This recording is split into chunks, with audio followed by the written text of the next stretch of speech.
Bien, alors nous allons reprendre nos discussions dans la continuité de celle de ce matin et de cet événement des rencontres rares, de cette 6e édition qui, je vous le rappelle, est consacrée à la recherche.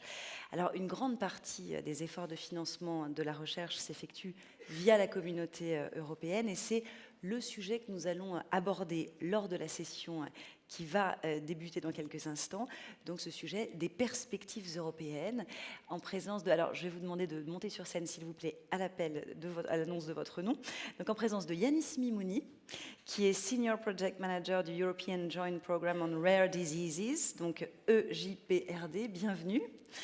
De Guillaume Jondeau, qui est du réseau européen VASC ERN, le réseau européen donc de référence des maladies vasculaires rares au sein de la PHP. Bienvenue à vous. Et je cède le micro à Daniel Sherman, le directeur de la Fondation Maladies Rares, qui va animer cette session. Merci. Tenez. Je vous souhaite une très bonne session. À tout à l'heure. Merci. Est-ce qu'on peut avoir les premières diapos? Voilà. Donc, bienvenue à cette session sur les perspectives européennes. Alors là, ce que vous avez, ce sont les 5 grands thèmes, je dirais, de ces journées rares. Et le diagnostic ont été amplement abordés. Hier, le développement, le MEA, le développement clinique, tous ces thèmes, la mise sur le marché, ont été amplement discutés. Ce sont des thèmes internationaux.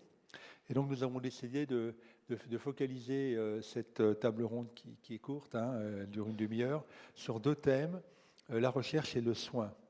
La recherche, parce qu'il y a un très grand programme, l'European Joint Programme Rare Disease, qui a démarré en début de cette année, et le soin, en particulier avec la constitution des European Reference Network. Donc voilà les 2 thèmes qui sont développés. Pour avancer... On appuie sur quoi? Le bouton vert. Ah oui, pardon. Ici. Voilà. Donc, comme cela a été dit, une part croissante des efforts de financement de la recherche s'effectue aujourd'hui via la communauté européenne, via une très grande diversité d'appels à projets. C'est d'ailleurs un métier de suivre tout ce qui est offert dans ce domaine. Je ne pourrais citer que les FET Open, Future Emerging Technology, les Marie Curie Fellowship, les systèmes IMAI, donc cofinancés par l'industrie pharmaceutique, avec peut-être une perspective dans les maladies rares sur ces sujets-là, les International Training Network. Donc, il y a beaucoup de ressources, et je crois que c'est très important pour les maladies rares de se saisir de ces opportunités. Alors, ça va encore se renforcer parce que j'ai eu accès au budget du prochain programme cadre. Vous savez que nous étions sous le programme cadre H2020, Horizon 2020, donc 2020 c'est demain. Et à partir de 2021, eh bien, c'est un programme cadre Horizon Europe qui est encore plus financé, de façon encore plus importante que H2020. Donc, il y a des conséquences et perspectives à tirer de cette augmentation des ressources et de cet engagement de l'Europe vers la recherche. Et nous avons déjà commencé dans le domaine des maladies rares, puisque, comme je l'ai dit, il y a démarrage au 1er janvier de ce European Joint Programme EJPRD, en Rare Disease, programme très ambitieux, plus de 80 millions d'euros. Il a été remporté suite à un appel à projet, c'est-à-dire qu'il y a eu dans le programme cadre CoFund un appel à projet concernant la thématique des maladies rares, et le JPRD que nous connaissons a remporté cette compétition. Ce qui est remarquable, c'est que pour la première fois, les associations de patients peuvent être partenaires financés des programmes transnationaux, des programmes de recherche transnationaux dans ce qu'on appelle les Joint Transnational Calls, les appels à projets transnationaux. Et je crois que cela mérite vraiment d'être mentionné. Alors, le rôle de la Fondation Maladies Rares, je me permets tout de même de le mentionner, puisque c'est une grande aventure pour nous à la Fondation, que j'ai la chance de diriger avec une équipe, comme ça a été dit, absolument formidable. Eh bien, nous cofinançons les 2 appels à projets transnationaux 2019 et 2020 avec l'ANR. Donc l'ANR et la Fondation financent les équipes françaises qui montent des consortiums européens. Et les équipes françaises ont eu un magnifique succès cette année pour le Joint Transnational Call 2019, avec plus de 13 consortiums primés. Nous allons, cela a été mentionné ce matin, piloter, être responsable du Joint Transnational Call 2021 dédié aux sciences humaines et sociales. Et donc, c'est une reconnaissance de ce que nous avons expérimenté au niveau national, avec la constitution pour se présenter à ce type de projet d'un triptyque, association, équipe médicale et spécialistes des sciences humaines et sociales. Nous pilotons, et je tiens à le remarquer, parce que c'est tout à fait intéressant, surtout à RAR, qui regroupe aussi nos chers amis industriels, nous pilotons et nous avons créé l'action Rare Disease Research Challenge, RDR Challenge, qui est un partenariat public-privé. Alors le montage est tout à fait intéressant. Ce sont des projets, des grands thèmes qui sont proposés par les industriels, qui nous disent, voilà, il y a un défi dans le domaine des maladies rares et on aimerait bien que les équipes académiques et les petites entreprises se penchent sur ce défi. Et donc nous avons défini 4 défis avec les partenaires industriels qui ont bien voulu s'engager, tout cela à l'occasion de workshops, de rencontres avec ces partenaires. Et ces 4 défis vont être soumis à candidature pour que des équipes académiques et des SMI, des petites et moyennes entreprises, puissent candidater pour essayer de répondre à ces challenges. Et cela se fait en collaboration avec l'industriel qui participe en in-kind, c'est-à-dire en donnant du temps et de la compétence, et aussi financièrement, et qui accompagne ce projet avec les lauréats qui sont primés à travers un appel à projet ouvert. Christine Fétrault, qui est présente ici, pourrait en parler plus en fin de journée si vous le souhaitez. Et puis, nous sommes responsables de la mise en œuvre d'un enseignement européen de e-learning sur les maladies rares, avec recrutement d'experts à travers toute l'Europe et 2 responsables régionaux qui vont être responsables de cette action sur l'ensemble de l'Europe, et Roselyne Favresse et Émilie Bonneau. Alors, ce que je voudrais dire, c'est que ce grand défi auquel nous sommes confrontés, eh bien, toute l'équipe de la Fondation est sur le pont, à tous les niveaux, pour répondre à l'ensemble de ces nouvelles aventures dans lesquelles nous nous sommes lancés. Alors, les réseaux de référence européens, eh bien, le thème sera abordé par Guillaume Jodot, donc Yanis Mimouni abordera et décrira le JPRD. Il a un rôle important dans le montage de ce projet. Guillaume Jodot est cardiologue, il va nous parler des European Reference Network. Alors, il a plusieurs casquettes. Il est coordinateur du Centre national de référence syndrome de Marfan et maladies apparentées à l'hôpital Bichat à Paris. Il anime la filière FAVA Multi, donc la filière de santé maladies rares qui s'occupe des maladies vasculaires rares avec atteinte multisystémique. Et il est coordonnateur de VASCERN, qui est le réseau européen de référence des maladies vasculaires rares. Et donc la finalité de VASCERN, c'est un peu la finalité de tous les ERN, c'est de rassembler la meilleure expertise en Europe pour fournir des soins de santé transfrontaliers accessibles aux patients atteints de maladies cardiovasculaires. Et il va donc nous expliquer tout le potentiel de ces structures. Alors pour terminer cette brève présentation, je voudrais souligner le rôle des associations de patients qui a été primordial pour sensibiliser les États membres de la Commission européenne à la cause des maladies rares. Et cela a abouti, en particulier avec le rôle prédominant, grâce au rôle prédominant d'Eurordis, dont je tiens à saluer l'action. Et cela aboutit aux actions qui sont listées ici. Création des European Reference Networks sur le modèle des filières françaises, lancement du programme CoFund et intégration, adossement des ERN dans le programme de l'EJP CoFund, parce qu'au départ, l'EJP était vécu comme purement recherche sans impliquer les ERN, et les ERN sont maintenant totalement intégrés au programme EJP. Voilà, donc je vais maintenant passer la parole à Yanis pour nous parler de ce fameux European Joint Programme CoFund. Merci. Merci beaucoup. Et je vous remercie pour cette occasion pour présenter le programme conjoint européen sur les maladies rares et de votre présence.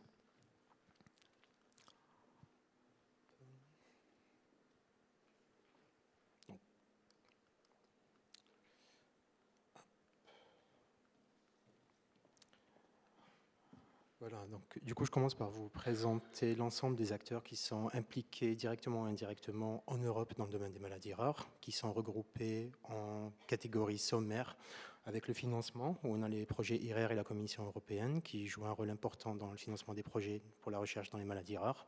La stratégie, qui est représentée également par menée par la Commission européenne et par le Consortium international pour la recherche sur les maladies rares, ERDIRC. Nous avons les infrastructures, dont certaines sont virtuelles, comme Orphanet et JRC, qui regroupent la plateforme pour les registres dans le cadre des maladies rares, mais également des plateformes qui ne sont pas complètement dédiées aux maladies rares, mais avec un impact dans le domaine, avec ECRIN pour les recherches cliniques et ATRIS pour la recherche translationnelle, BBMRI pour les biobanques, EU, OpenScreen pour le screening des molécules, Infrafrontières pour les modèles animaux et C4C pour le développement des produits de santé pédiatrique. Il y a également le volet des associations de patients avec EORDIS et les alliances nationales et le soin, représenté essentiellement par les ERN, les réseaux de référence européens. Il était grand temps d'avancer et puis d'avancer vers plus de structuration et lier tout cet ensemble d'acteurs sous un même programme, d'où le JPRD, qui est né en 2019 et qui va continuer jusqu'à 2023 et bien après, parce qu'il y a des activités pour pérenniser par la suite, notamment à travers Horizon 2020, qui ont déjà commencé. C'est un projet qui est financé par la Commission européenne, cofinancé par la Commission européenne et par les 35 États membres. Donc on a tous les États membres de l'UE, plus la Grande-Bretagne et des pays invités, et qui regroupe des bénéficiaires qui sont les acteurs que je vous ai présentés dans la slide précédente. Donc du coup, vous avez des agences de financement, des ministères, des instituts de recherche, des universités, hôpitaux, hospitalo-universitaires, mais également les infrastructures qui vous ont été présentées, les associations de patients, EORDIS, et des third linked parties, des parties tierces qui sont liées. L'objectif est de créer un pipeline, donc comme on dit, de from bench to bedside, du laboratoire jusqu'au patient, pour assurer la traduction rapide des résultats de recherche vers des applications cliniques pour le bénéfice du patient et qui sont capturés par les systèmes de santé. L'idée, c'est de ne pas réinventer la roue et partir à partir des structures qui sont déjà existantes, des programmes de financement, des programmes de formation et des outils pour pouvoir les intégrer, les harmoniser et créer un écosystème harmonisé pour la recherche dans les maladies rares, facile d'accès, facilement utilisable et qui est efficient pour le bénéfice du patient. Le programme se structure autour de 5 grands blocs. Il y a un bloc pour la coordination et les activités transversales et un bloc pour chacun des piliers que je vais vous détailler. Et ces piliers et ces blocs sont organisés en une vingtaine de work packages avec l'intégration du secrétariat scientifique du Consortium international pour la recherche sur les maladies rares dans la coordination et le management de l'EJP. Ça, c'est l'image des représentants du consortium qui nous sommes réunis en septembre dernier. Et on commence par le pilier 1 qui est dédié au financement collaboratif des recherches. Donc, on a une grosse activité de financement qui est la plus grosse qui a été présentée par Daniel, c'est le financement des projets transnationaux collaboratifs, avec au minimum l'implication de 4 partenaires de 4 pays différents. Les sujets sont évolutifs d'année en année. Nous avons accompli cette année en 2019 le volet qui est lié à la recherche fondamentale et translationnelle, dont les résultats vont être disponibles à la fin de l'année. L'année prochaine sera dédiée à la recherche préclinique. En 2021, c'est les sciences humaines et sociales qui seront à l'honneur, et en 2022, ce sera pour un appel à projet pour les thérapies. Il est à noter, comme Daniel l'a précisé, que les associations de patients peuvent être partie intégrante pour répondre à ces appels à projets et elles bénéficieront d'un financement dédié pour des tâches particulières. Les associations de patients sont également invitées en tant que reviewers dans le cadre de l'évaluation des projets qui ont été soumis pour voir l'adéquation du projet par rapport aux besoins pour les patients et l'intégration réelle des patients telle qu'elle a été annoncée lors de la réponse à l'appel d'offres. Il y a également un groupe de travail qui sera constitué à la fin de l'année dont le but est de mettre à disposition des guidelines pour les patients et pour les chercheurs pour mieux impliquer les patients dans l'élaboration des projets et leur évaluation. Un autre nouveau schéma de financement concerne le financement du réseau pour le partage d'informations. C'est essentiellement des financements pour des workshops ou des événements pour un partage d'informations. Les financements sont à 30 000 euros. Ils ne sont pas importants, mais suffisants pour assurer un transfert du savoir. Et les associations de patients sont également éligibles pour soumettre leurs propositions à ces appels d'offres et à ces propositions de financement. Comme l'a expliqué Daniel, il y a également le Rare Disease Challenges qui s'inscrit dans un cadre de partenariat public-privé où des challenges, des défis sont identifiés par les industriels, puis par la suite validés par le JPRD pour développer des solutions qui sont rapidement applicables et qui permettent de répondre à des besoins qui sont pressants. Les associations de patients sont également invitées lors de premier événement de réseau, de networking qui aura lieu en janvier 2020. Et enfin, on a le volet de monitoring des projets qui ont été financés dans le cadre d'IRR et dans le cadre de JP, avec un accompagnement pour leur amélioration. Et des associations de patients jouent un rôle là-dedans, notamment à travers le monitoring de l'implication des patients là-dedans. Le pilier 2, c'est le pilier le plus complexe et son titre, il mérite bien son titre. Donc, c'est l'accès coordonné innovant aux données et aux services pour une recherche dans les maladies rares transformatives. En somme, il s'agit essentiellement de construire une plateforme virtuelle basée sur les principes FAIR, F pour findable, trouvable, accessible, interopérable et réutilisable. Le but, c'est d'avoir un écosystème ou un système centralisé qui permet de poser une question pour trouver l'information qui est liée sur le nombre de patients qui présentent un certain type de maladie, les registres, les données, la disponibilité des biobanques, des catalogues, mais également quels sont les projets actuellement qui financent les recherches sur les maladies rares, quels sont les essais cliniques qui sont en cours, où se trouvent les experts dans telle ou telle maladie. Donc le but, c'est d'avoir un système centralisé et qui est développé à travers l'implication de deux acteurs. Les utilisateurs qui sont représentés par les chercheurs, les experts des ERN, mais également, pourquoi pas, par la suite, on envisage d'inclure aussi des patients qui définissent des études de cas pour pouvoir être transmis aux développeurs qui vont développer la plateforme virtuelle. Tout ça dans un cycle itératif, agile, où les uns apprennent des autres. L'activité du pilier 2 se décline en 4 work packages. En somme, on a un work package pour la stratégie, un autre qui est technique pour le développement de cette plateforme virtuelle, un autre pour assurer la férification, donc les principes FAIR, et enfin un dernier qui permet d'avoir une approche qui est plus holistique et intégrer un nouveau type de données, notamment les données multi-omiques. Le pilier 3 a pour but de créer un écosystème ou un programme qui est cohérent et complet pour une offre de formation à travers le regroupement des formations qui sont existantes, leur intégration et leur extension, et également le développement de nouvelles capacités pour répondre à des besoins de formation manquants. Dans ce pilier, on a un work package qui est dédié à la formation dans le data management pour réduire la fragmentation des données et pour augmenter leur qualité. Il y a eu plusieurs formations qui sont disponibles et qui ont été menées, qui sont disponibles sur le site de l'EJPRD, notamment l'entraînement sur la nomenclature, la qualité des données génomiques, les biobanques. Les associations de patients sont activement impliquées là-dedans et ont déjà participé à certains workshops qui ont été effectués dans le cadre de ces formations. Il y a également des formations qui sont conjointes entre les patients et les chercheurs, notamment les formations qui sont proposées par Eurordis dans le cadre de leur université d'été ou d'hiver pour le développement des médicaments, la recherche translationnelle ou le développement des capacités de leadership pour les patients. Il y a des développements de modules en ligne dans lesquels la Fondation est appliquée. Donc, c'est des modules qui seront développés pendant l'année 2. L'année 1 a servi justement à recueillir les besoins et à définir les modules qui seront mis en place progressivement. Il y a un programme de formation qui est spécifiquement dédié aux experts des ERN pour des sujets qui sont transversaux, non liés à une maladie rare en particulier, avec un volet qui est dédié pour les jeunes chercheurs et les cliniciens. Et enfin, il y a une activité dans le Work Package 18 de l'adaptation de l'offre de formation et la surveillance pour qu'elle puisse répondre aux besoins qui ont été exprimés. Et enfin, on a le pilier 4 qui regroupe 2 work packages. Un work package qui est axé sur l'innovation et l'accélération de la traduction des résultats de recherche en bénéfices cliniques à travers la mise à disposition d'une toolbox en ligne, donc une boîte à outils pour l'innovation, mais également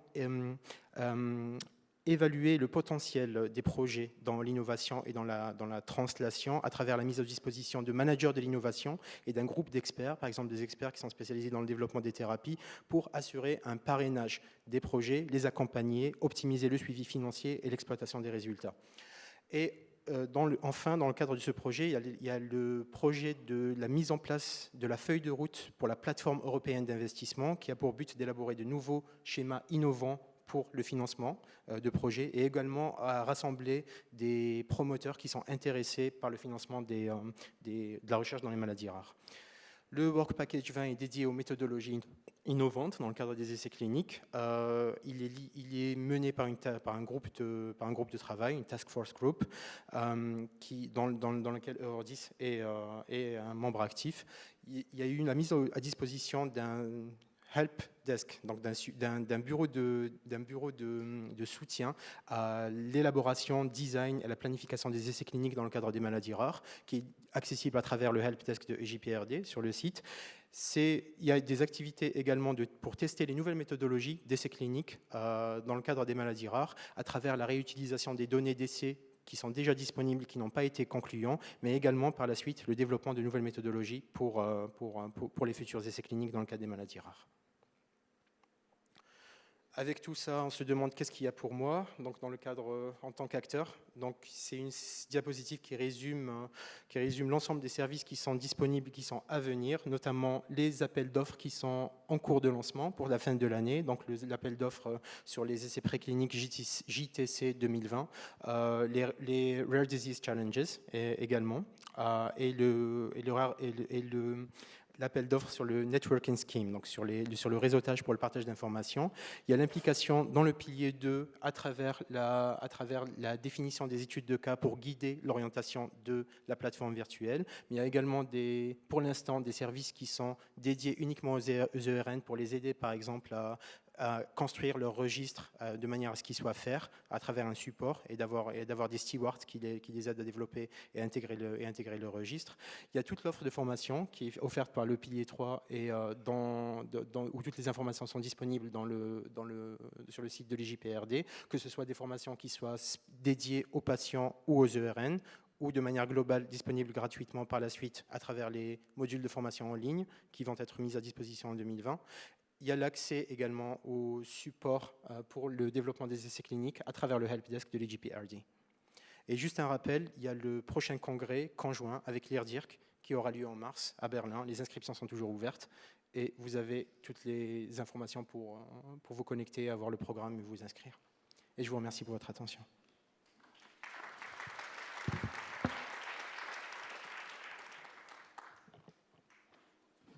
Et nous gardons les questions pour la fin.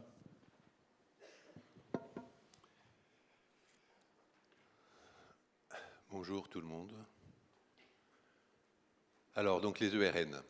D'abord, perspective européenne est le titre de la session, et je crois que c'est vraiment la bonne perspective qu'il faut avoir quand on parle des maladies rares, parce que c'est rare. Et donc, en dessous d'un certain niveau, on est trop rare pour pouvoir dire grand-chose. Donc, l'ERN, il est issu de cette observation, et il est développé aussi pour essayer de lutter contre l'inégalité d'accès aux soins à travers l'Europe. Et l'idée, c'est vraiment de faire en sorte que tous les patients en Europe puissent bénéficier d'une même qualité de soins. Alors, on l'a déjà dit, ça c'est la liste des ERN qui existent, European Reference Network, qui est un peu copiée sur la liste des filières qui avaient existé en France et dont certaines sont coordonnées par des Français, dont la dernière qui est Vaskern et dont on va parler plus précisément. Ça fait maintenant 2 ans et demi que ça existe. Donc c'est assez jeune et c'est complètement nouveau et c'est censé couvrir toutes les pathologies.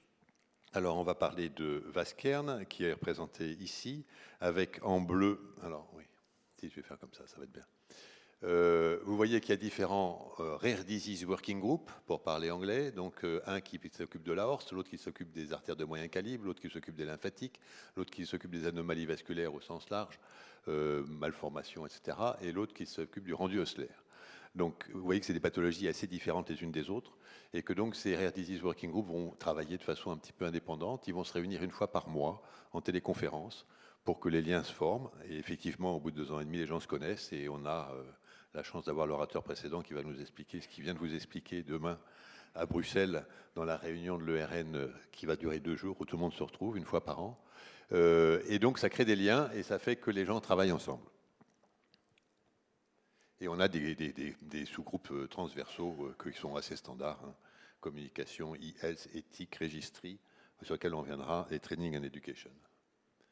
Et manque un acteur principal sur le petit schéma que je vous avais fait, qui est les patients, qui sont présents absolument partout dans l'ERN, parce que ils sont, vous voyez, il y a un chair et 5 co-chairs, c'est-à-dire que chacun des co-chairs participe à chacune des réunions du groupe auquel il appartient. Et donc toutes les décisions sont prises en coopération avec les patients, tous les patients sont impliqués dans les choix qui sont faits, et on attend des patients qui fassent ce que font les autres, mais en plus qui disséminent l'information et tout ce qui est fait au niveau de l'ERN, au niveau européen, dans chacune des associations nationales. Alors voilà comment on a commencé. Ah non, ça c'est encore les patients, pour vous dire qu'on avait déjà dès le début pas mal de patients, vous voyez, des représentations dans différents pays, de patients qui ont été formés souvent par Eurodis et qui participent vraiment, encore une fois, à tout ce qu'on fait dans le réseau européen. Et voilà les centres experts. Alors les centres experts en fonction des groupes de pathologies rares auxquels ils appartiennent et en fonction des pays dans lesquels ils se trouvent. Vous voyez, c'est comme ça qu'on a commencé. Et c'est là où on en est encore aujourd'hui. Et l'événement qui occupe beaucoup les gens comme moi en ce moment, qui s'occupent du RN, c'est le call. C'est-à-dire qu'il y a un appel à nouveaux membres, qui sont pour certains des membres affiliés, voilà, qui sont ceux qui sont en vert ici, qui sont des membres qui appartiennent à des pays où il n'y a pas de centre qui soit assez expert pour pouvoir être plein membre, et donc qui sont quelquefois des petits pays, hein, et qui vont théoriquement acquérir de l'expertise et donc devenir des centres experts à moyen terme. Et puis il y a un autre call, celui-là est terminé, qui vient de commencer et qui occupe beaucoup, qui est pour avoir de nouveaux centres qui sont des full members, des centres complets. Et vous voyez que là, notre but, c'est de prendre des gens qui sont dans des pays qui ne sont pas représentés jusqu'à présent, sur des pathologies qui ne sont pas encore couvertes, ou au moins dans chacun des pays. Et vous voyez que là, on commence à s'étendre sérieusement. On était 31 centres et on va arriver, si on arrive à faire ce qu'on veut, on stimule les gens, etc., à presque doubler le nombre de centres qui sont dans les réseaux européens. Donc ça prend une vraie dimension. Alors qu'est-ce qu'on fait avec tous ces gens-là? Eh bien, on a défini un certain nombre de work packages. Vous savez, c'est le langage européen. Donc de work package d'expérience. Donc CPMS, je ne sais pas si vous avez déjà vu quelque chose là-dessus, Definition des Patient Pathways, une mobile application, des pieces of knowledge, des registres, des études cliniques, des conférences sur YouTube, des clinical outcomes pour pouvoir se faire surveiller, d'acquérir des recommandations et puis un gros rôle de communication sur lequel on reviendra. Alors, on commence par le CPMS. Je ne sais pas si vous avez déjà vu quelque chose là-dessus dans ces journées parce que je n'étais pas là hier. Mais CPMS, c'est Clinical Patient Management System. Donc c'est un système de télémédecine qui est mis à disposition par l'Europe et qui a pour but de permettre à des patients qui sont n'importe où de bénéficier de l'expertise d'Européens n'importe où à travers ce système de téléconférence. Donc c'est quelque chose que l'Europe met très en avant et c'est quelque chose qu'on développe aussi en ayant ajouté sur le site internet, ça c'est le site internet de Vaskern, une case, vous voyez, Referral of Patient for CPMS ou to CPMS. Et donc, on peut demander l'avis des experts. Et donc, il y a toute une procédure à suivre. Et grâce à ça, les gens peuvent bénéficier de l'expertise générale. Deuxième chose, les pathways. Donc, les pathways, c'est ça. C'est-à-dire, vous avez des signes à gauche, là, je ne sais pas si ma petite flèche se voit bien, Expert Centers, Red Flags, des signes qui doivent vous faire dire attention, attention, il s'agit peut-être d'une maladie qui relève de cette expertise-là. Et vous voyez par exemple une dissection d'une artère de moyen calibre ou une dilatation de l'aorte, etc. À ce moment-là, il est suspect. On doit lui faire un certain nombre d'examens qui sont ceux-là et éventuellement faire de la génétique si on a des critères pour. Et ça permet de définir une façon de prendre en charge les patients qui est assez précise et qui se veut être homogène au niveau européen et qui va pouvoir se décliner ensuite avec des recommandations ou des clinical outcomes, c'est-à-dire des critères qui permettent de juger de la qualité des centres ou de la qualité de la prise en charge. Donc ça nous occupe pas mal aussi. Ça, c'est l'application. Alors, c'est une application qu'on a développée et qui est faite pour les patients et qui leur permet d'avoir le nom du centre de référence qui s'occupe de leur pathologie dans le pays où ils sont en Europe. C'est-à-dire, on imagine que les patients vont se promener un peu partout en Europe et que donc, ils vont se trouver dans un pays dont ils ne connaissent pas la structure médicale et que grâce à ça, ils vont taper, par exemple, Marfan et ils vont trouver que le plus proche de chez eux, car avec le téléphone mobile, on sait se localiser, c'est le centre qui est à tel endroit, dont voici le numéro de téléphone, les personnes, les services, etc. Donc c'est quelque chose qui est fonctionnel et qui marche sur Apple et l'autre. Autre chose qu'on fait, c'est Do and Don'ts, qui est dérivé d'un travail de la filière Fava-Multi, qui est en fait la prise en charge des patients dans les situations fréquentes, mais quelles sont les particularités qui sont en rapport avec leurs maladies rares, puisque c'est un problème assez classique de ne pas savoir, par exemple, les anticoagulants chez quelqu'un qui a une fistule artério-veineuse. Comment est-ce qu'on fait? Est-ce qu'il ne faut pas en mettre? Est-ce qu'il faut en mettre? Quelles sont les précautions à prendre, etc. Donc tout ça existe et donc c'était parti en France, mais ça a été traduit et on a une grande activité de traduction de tous ces documents qui existent dans une langue, dans d'autres langues, pour les mettre à disposition de l'ensemble de la communauté de traitement. Ça, c'est Pills of Knowledge. Donc ce sont des petites pilules de savoir qui sont en fait des vidéos assez courtes, qui sont sur un sujet très précis et qui sont traduites dans toutes les langues européennes. Vous voyez ici sur le site, non, vous ne le voyez pas, mais je vous le montrerai après. Il y a une page avec toutes les langues et tout est traduit dans le maximum de langues pour que ce soit disponible pour le maximum de personnes qui ne parlent pas forcément anglais. Et donc vous avez des petites diapos, des petits topos très simples qui vous expliquent un sujet particulier. Par exemple, comment mesurer l'aorte, par exemple, qu'est-ce que c'est que le syndrome de Marfan, par exemple, pourquoi il faut prendre un bêta-bloquant, etc. Alors, quelque chose qui nous a occupé, qui nous occupe et qui va nous occuper, et là on est en coopération avec le JPRD très étroite, où on va l'être encore plus, c'est les registres. Il y a une des fonctions des ERN, a été et de répondre aux appels d'offres. Il y a eu un appel d'offres très récent de l'Europe qui était pour la constitution de registres européens par les ERN. Et donc chaque ERN devrait être financé. Il y en avait 5 qui avaient été financés dans un premier flot dont on ne faisait pas partie. Et donc, on a déposé un projet il y a, je ne sais plus, 2 semaines, 3 semaines. Enfin, ça n'arrête pas, on n'arrête pas de travailler, nous aussi, pour déposer des projets, pour avoir de l'argent pour faire des registres. Et il est constitué, comme avec une structure que vous reconnaîtrez peut-être, avec un minimum dataset qui est le core dataset européen, qui est commun à toutes les pathologies. Et à partir de ce core de dataset, on va élargir des choses pour avoir des données qui sont spécifiques de chacune des pathologies qui nous intéressent. L'idée, ça va être que ce corps est commun entre nos différentes pathologies, donc ça va permettre de faire de l'épidémiologie au niveau de l'ERN, mais aussi au niveau des autres ERN, qui a le même minimum dataset, donc on va pouvoir faire de l'épidémiologie européenne. Toutes ces données vont être déposées, ça a été dit, sur une plateforme qui permettra de savoir ce qu'il se trouve et où pour que les autres puissent faire des recherches dessus. Et enfin, c'est organisé de telle façon que chacun des personnes qui rentrent des données sur le registre va pouvoir sortir ces données quand il veut pour les utiliser pour soi-même, mais aussi on va pouvoir les sortir à plusieurs, si tout le monde est d'accord, pour pouvoir faire des études coopératives. Et comme ça sera faire, on pourra même éventuellement les faire sortir par quelqu'un d'autre qui aura une bonne idée sur les datas qu'on a. Voilà, donc ça c'est le registre.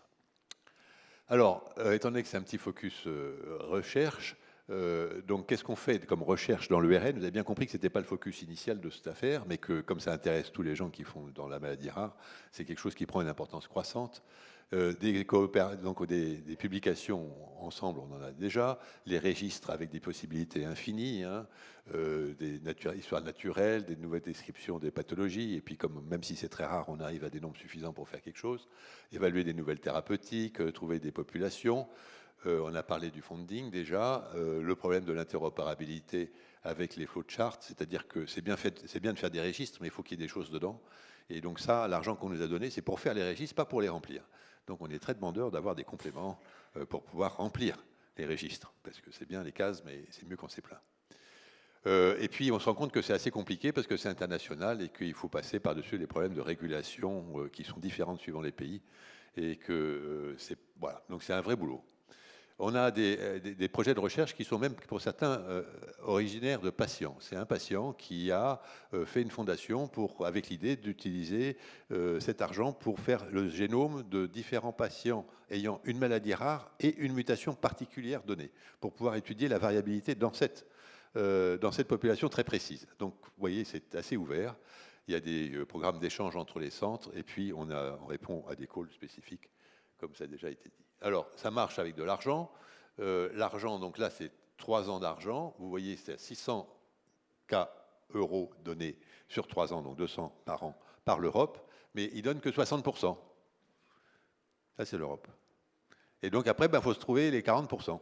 Alors qu'on est aidé beaucoup pour ça, et donc la France participe beaucoup là-dedans. Et c'est pour ça que j'ai mis 2 drapeaux français, parce que vraiment, la France donne, la DGOS donne de l'argent, et l'assistance publique hôpitaux de Paris également participe. Alors, bien sûr, on met un peu des salaires qui sont déjà payés, mais aussi, là, dans le cas particulier, ils donnent un petit peu, ils mettent aussi au pot. Et donc, ça permet d'avoir une structure qui se tient, parce que toutes ces actions-là, ça nécessite quelques personnes, vous l'imaginez.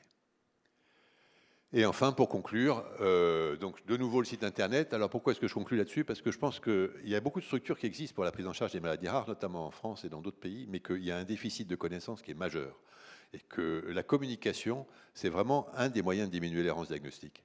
Et je pense que c'est vraiment un moyen très important. C'est vrai au niveau français, c'est probablement vrai au niveau européen. Et donc on fait un gros effort là-dessus, avec un site sur lequel vous trouverez toutes les diapos que je vous ai montrées là. Vous voyez, on parle du call, on dit comment est-ce qu'il faut référer les nouveaux patients, et puis vous voyez qu'on met des news.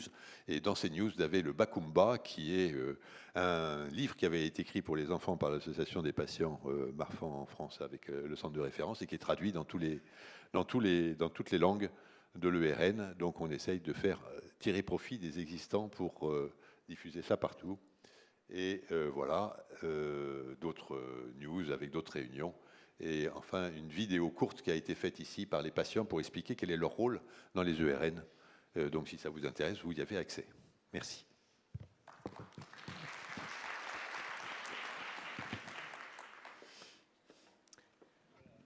Nous sommes un peu en retard. Avons-nous le temps pour... je vous propose qu'on prenne 2 questions, si ça vous convient. Alors, y a-t-il des questions sur l'un des 2 thèmes?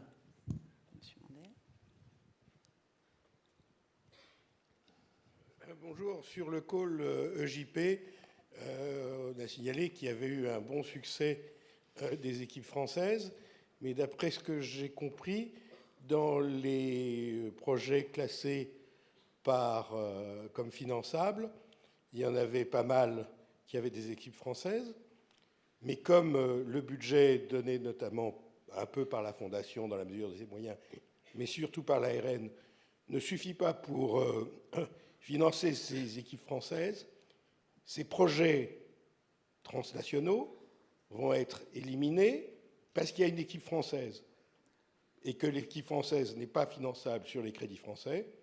Et donc, on va avoir probablement dans les prochains calls, si c'est vrai, que les étrangers, les autres pays, vont hésiter avant d'inclure une équipe française parce qu'ils disent ça risque de faire, en fait, plonger notre projet si la France ne met pas assez de sous. Est-ce que c'est vrai et qu'est-ce que vous en dites? Je crois que ça a été résolu, mais Yanis, je vais te laisser. Ça a été résolu, ça sera communiqué du coup d'ici la fin prochainement, les prochains jours, voilà, avant la fin de l'année. Il y a effectivement eu une augmentation du budget par la suite qui a été apportée par l'ANR pour pouvoir financer tous les projets qui ont été classés comme éligibles au financement. Et un rabotage de tous les projets de quelques pourcents, permettant de financer tout le monde pour éviter l'écueil que tu cites, qui effectivement pouvait être dissuasif au recrutement d'équipes françaises dans des consortiums. Absolument. Donc ça a été un gros souci. Et jusqu'à la dernière semaine, on n'a pas su si l'ANR pouvait obtenir cette rallonge. Finalement, en grattant les fonds de tiroir, ils ont pu obtenir combien? 1 ou 2 millions de plus? 2 millions en fait. 2 millions de plus. Ça fait donc 2 millions de plus pour les maladies rares. Y a-t-il une autre question ou remarque? Bien, dans ce cas, je vous propose de poursuivre. Merci beaucoup, messieurs.